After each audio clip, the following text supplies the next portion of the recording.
અમદાવાદ મહાનગરપાલિકાની સ્ટેન્ડિંગ કમિટીની બેઠકમાં લેવાયો વિવાદાસ્પદ નિર્ણય। પ્રહલાદનગર વિસ્તારમાં 98 કરોડના ખર્ચે બનેલા 7 માળના મલ્ટી લેવલ પાર્કિંગને હવે કમર્શિયલ વેચાણ માટે આપવાનો મહાનગરપાલિકાએ નિર્ણય કર્યો છે। આજે મળેલી મહાનગરપાલિકાની સ્ટેન્ડિંગ કમિટીની બેઠકમાં આ અંગેની દરખાસ્તને મંજૂરી પણ આપી દેવામાં આવી છે। હવે મલ્ટી લેવલ પાર્કિંગના બિલ્ડિંગને જ નહીં પરંતુ પ્લોટ અને જમીનની કિંમત સાથે વેચાણ માટે મૂકવામાં આવશે, જેની અંદાજિત કિંમત આશરે 370 કરોડ આસપાસ રહેવાની શક્યતા છે।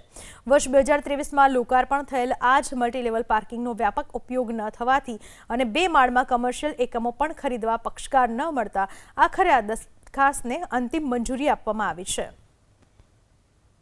અમદાવાદ મહાનગરપાલિકા દ્વારા પ્રહલાદનગર ખાતે વેજલપુર ટીપી 25ની અંદર મલ્ટી લેવલ પાર્કિંગ બનાવવામાં આવ્યું હતું। આ વાત કરીએ કે multi level parking PPP model પર ground floor, first floor, second floor અને ઉપર 8 માળ સુધી આપણે વાત કરીએ ઓફિસ અને પાર્કિંગ બેઝમેન્ટ સાથે રાખવામાં આવ્યા હતા।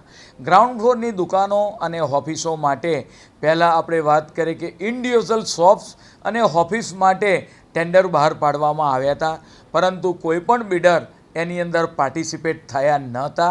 ત્યારબાદ સમગ્ર ગ્રાઉન્ડ ફ્લોર હોય, સમગ્ર ફર્સ્ટ ફ્લોર હોય તેના માટેના ટેન્ડર ફ્લોટ કરવામાં આવ્યા, પરંતુ તેની અંદર પણ કોઈપણ બિડર દ્વારા પાર્ટિસિપેટ કરવામાં આવ્યો નહોતા। ત્યારબાદ મહાનગરપાલિકા દ્વારા સમગ્ર જે પ્લોટ સાથે જમીનની કિંમત સાથે સમગ્ર આપણે વાત કરીએ કે મલ્ટી લેવલ પાર્કિંગની જે આજે સ્ટેન્ડિંગ કમિટીમાં કામ મૂકવામાં આવ્યું હતું એના વેચાણ માટેનું એ કામને મંજૂરી આપવામાં આવી છે। બોર્ડની મંજૂરી મેળવ્યા બાદ એને આપણે ટેન્ડર કરવામાં આવશે અને જે હાયર બોલી બોલશે આ ઓવડાની લેન્ડ ફિક્સલ કમિટી દ્વારા એની અપસેટ વેલ્યુ પણ નક્કી કરવામાં આવી છે। પરિણામે H1 બિડર જે પણ હાયર બોલી બોલશે એને આ મલ્ટી લેવલ પાર્કિંગ આપવામાં આવશે।